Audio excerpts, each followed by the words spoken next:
मौनी अमावस्या व्रत कथा के अनुसार एक गरीब ब्राह्मण परिवार था। उस परिवार में पति पत्नी एवं उसकी एक पुत्री भी थी। उनकी पुत्री समय के गुजरने के साथ साथ धीरे धीरे बड़ी होने लगी। उस पुत्री में बढ़ती उम्र के साथ सभी स्त्रियोचित सद्गुणों का विकास हो रहा था। वह कन्या सुंदर, संस्कारवान एवं गुणवान थी, परंतु गरीब होने के कारण उसका विवाह नहीं हो पा रहा था। एक दिन उस ब्राह्मण के घर एक साधु महाराज पधारे। साधु उस कन्या की सेवा भाव से अत्यधिक प्रसन्न हुए। कन्या को लंबी आयु का आशीर्वाद देते हुए साधु ने कहा कि इस कन्या के हाथ में विवाह योग्य रेखा नहीं है।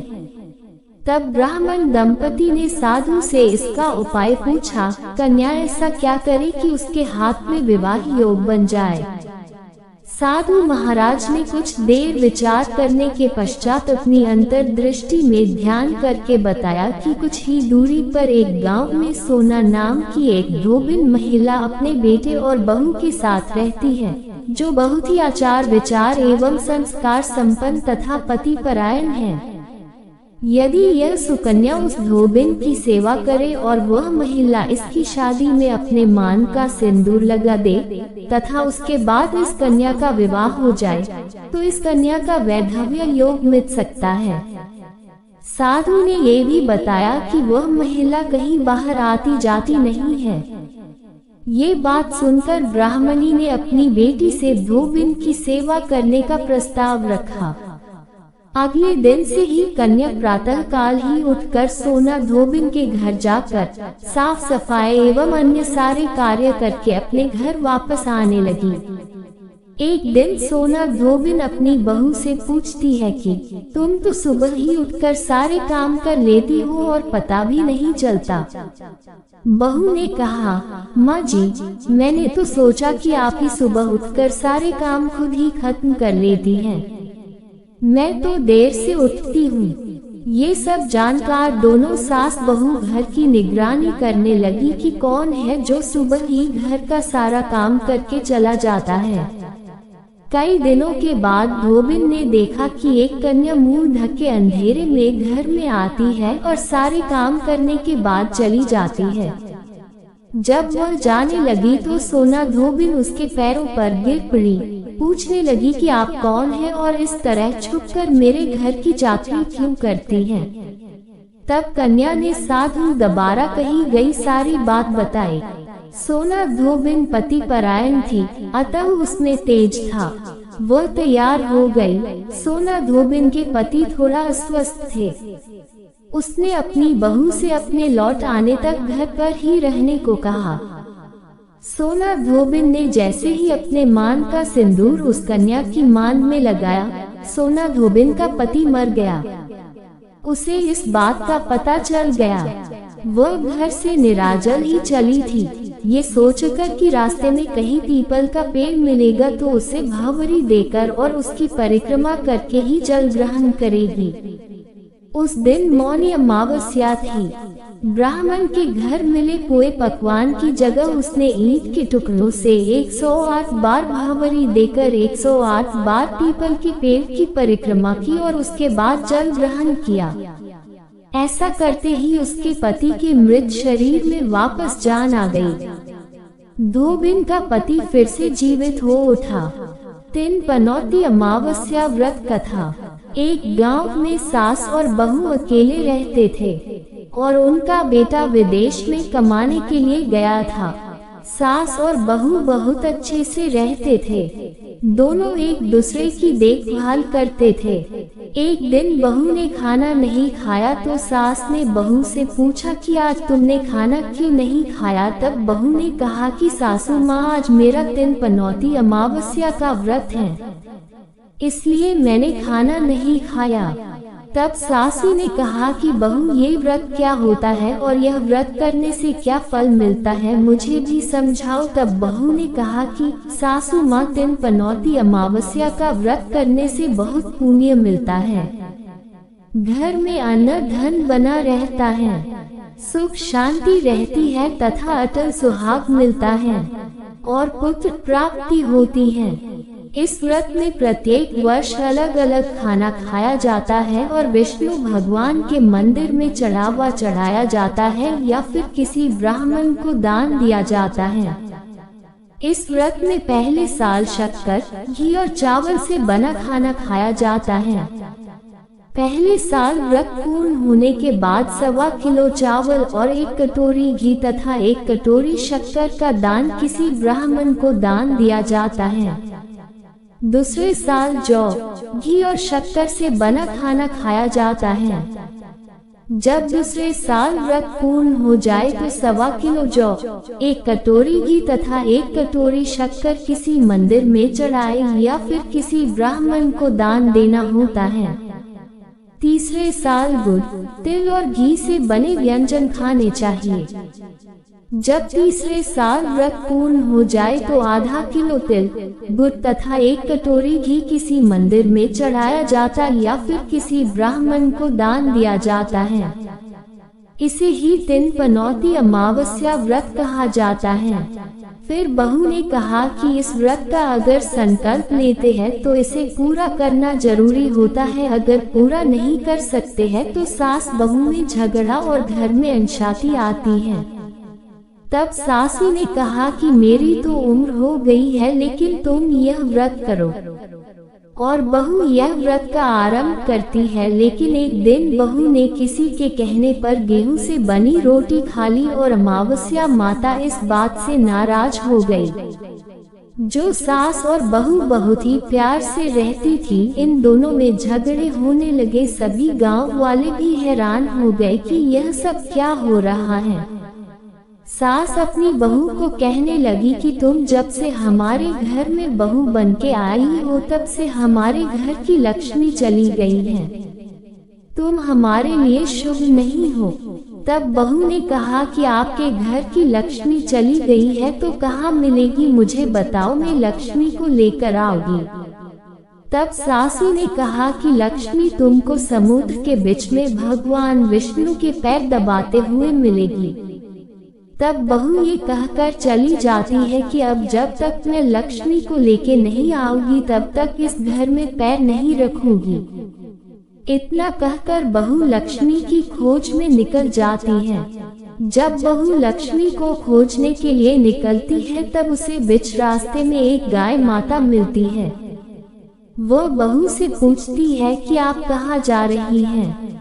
तब बहू ने कहा कि हे गाय माता, मेरी सासू मुझे कहती है कि मेरे आने से उनके घर में अन्न धन की कमी हो गई है और उनके घर की लक्ष्मी चली गई है, तो मैं लक्ष्मी को लेने जा रही हूँ।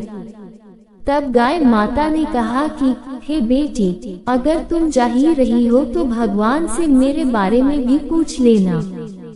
तब बहू बोलती है कि ठीक है गाय माता, बताओ, मैं आपके बारे में भी पूछ लूंगी। तब गाय माता बोलती है कि मेरा जब भी बछड़ा होता है वह मर जाता है, जिंदा नहीं रहता। तुम भगवान से पूछ लेना कि मेरे साथ ऐसा क्यों हो रहा, मैंने ऐसे कौन से कर्म किए हैं। तब बहू बोली, गाय माता, मैं आपके बारे में जरूर पूछ लूंगी। ये कहकर बहू आगे बढ़ती है। अब आगे जाते ही बहू को एक घोड़ी मिलती है जिसके गले में घंटी बंधी हुई होती है। घोड़ी ने भी कहा कि बेटी, तुम मेरे दुख का निवारण भी भगवान से पूछ लेना। तब बहू ने कहा जरूर पूछ लूंगी। यह कहकर बहू आगे बढ़ती है। आगे जाते ही बहू को एक अंधा और बहेरा बुजुर्ग मिलता है। वह भी बहू से अपनी समस्या भगवान से पूछने के लिए कहता है। तब बहू उसकी समस्या भी भगवान से पूछने का कहकर आगे बढ़ती है। आगे जाते ही बहू को एक बूढ़ी औरत मिलती है जो हाथ और पैर से अपाहिज होती है। वह भी बहू से अपनी समस्या भगवान को पूछने के लिए कहती है। तब बहू उसकी समस्या को भी पूछने के लिए तैयारी हो जाते हैं और आगे बढ़ती है। आगे जाते ही बहू थक जाती है और एक आम के पेड़ के नीचे बैठ जाती है। तब आम का पेड़ खुश होकर बहू से पूछता है कि बेटी, तुम कहाँ से आई और कहाँ जा रही? तो तब बहू बताती है वो लक्ष्मी को लेने जा रही है। तब पेड़ भी अपनी समस्या भगवान को पूछने के लिए कहता कि मेरे पेड़ पर लगे आम खट्टे ही क्यों होते हैं, इस बारे में भगवान को जरूर पूछना। तब बहू उसकी समस्या लेकर आगे बढ़ती है। आगे जाते ही बहू को एक तलाई मिलती है। वह भी बहू को बताती है कि तुम भगवान से पूछना कि मेरे तलाई का पानी इतना मैला क्यों है, कोई भी इसे नहीं पीता है। तब बहू कहती है जरूर पूछ लूंगी और कहकर आगे बढ़ती है। बहुत दिन जंगल में चलते चलते बहू थक जाती है।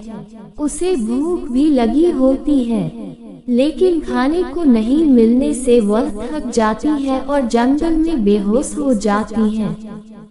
उसी समय भगवान विष्णु और माता लक्ष्मी वहां विचरण करते हुए आते हैं। तब माता लक्ष्मी विष्णु जी से कहती है कि हे नाथ, ये आपकी बहुत बड़ी भक्त है, आप इसके दुखों का निवारण करो। तब भगवान विष्णु कहते हैं कि इस संसार में बहुत जीव दुखी है, सभी अपने अपने कर्मों का फल भोग रहे हैं, किस किस के दुख का निवारण मैं करूं। तब माता लक्ष्मी ने विष्णु से विनती की और कहा कि वह भूखी प्यासी है और इसे यहाँ अगर ऐसे ही छोड़ दिया तो जंगली जानवर उसे अपना शिकार बना देंगे। माता लक्ष्मी की बात सुनकर भगवान विष्णु एक साधु का वेश धारण करते हैं और बहू के पास जाते हैं और होश में लाते हैं। बहू के होश में आते ही साधु वेश में भगवान उससे पूछते हैं कि वह यहाँ क्यों आई है और कहाँ जा रही है। तब बहू पूरी बात बताती है। उसकी बात सुनकर भगवान विष्णु और माता लक्ष्मी प्रकट होते हैं। उनके साथ अमावस्या माता भी प्रकट होती हैं। बहू उनके चरणों में गिरकर वंदन करती है। अमावस्या माता बहू को कहती है कि बेटी, तूने मेरे व्रत को खंडित किया है, इसी की सजा मिली है तुम्हें, लेकिन अब मैं तुम्हें माफ करती हूँ और तुम घर जाओ। तुम्हारा घर अन्न धन से संपन्न होगा, तुम्हारा घर सुंदर महल में बदल जाएगा और तुम्हारी सभी मनोकामना पूर्ण होगी। ये सब होने के पश्चात बहू रास्ते में जो भी मिला उन सभी के दुखों का निवारण करने के लिए विनती करती है। तब भगवान विष्णु बोलते हैं कि गाय ने कभी अपना दूध किसी को नहीं पिलाया, उस वजह से उसके बछड़े जिंदा नहीं रहते हैं। तुम उसका दूध पी लेना, जिससे उसके बछड़े जिंदा रहने लगेंगे।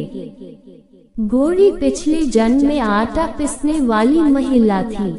वह किसी को आटा पिसके नहीं देती थी, इसलिए उसके गले में चक्की के पाट बंधे हुए हैं।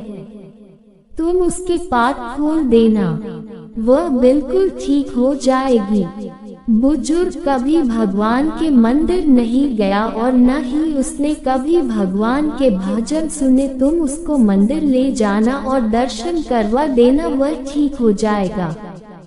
बुजुर्ग महिला जो थी उसने कभी भी अपनी जवानी में दान पुण्य नहीं किया, इसलिए उसे यह सजा मिली है। तुम उससे दान करवा देना तो उसकी विकलांगता दूर हो जाएगी। उस आम के पेड़ ने कभी किसी बच्चे को अपने आम खाने नहीं दिए, इसलिए उसके सभी आम खट्टे होते हैं। तुम उस पेड़ का आम खा लेना, फिर उस पेड़ पर मीठे आम आएंगे। तलाई का पानी पिछले जन्म में देवरानी जेठानी थी, वह हमेशा झगड़ती रहती थी, इसलिए उसका पानी मैला है। तुम उसका पानी पी लेना, वह तलाई शुद्ध हो जाएगी। बहू ने भगवान विष्णु, माता लक्ष्मी और अमावस्या माता को नमन करके घर जाने के लिए निकलती है और रास्ते उसे जो जो भी मिला उनकी सभी समस्या भगवान के कहा अनुसार दूर करती है। सभी उसे आशीर्वाद देते हैं। घर जाते ही उसका घर एक सुंदर महल में परिवर्तित हो जाता है तथा घर में अन्न धन भरा मिलता है। अब बहू सासू से कहती है कि सासू माँ, आपने सच कहा था, मैं आपके लिए शुभ नहीं हूँ। मेरे जाने से ही आपके घर में लक्ष्मी आई है। अब आप यहाँ रहे, मैं मरने जा रही हूँ। तब सासू ने कहा कि हे बेटी, यह सब तुम्हारे पनौती अमावस्या व्रत का फल हमें मिला है। तुम यहाँ पर ही रहोगी, कहीं नहीं जाओगी। और सास बहू खुशी खुशी रहने लगे। एक दिन उसका बेटा भी विदेश से लौट आया और घर में ये सब देखा। तब उसकी माँ ने सब बात उसे बताई। इस तरह वह लोग खुशी खुशी रहने लगे।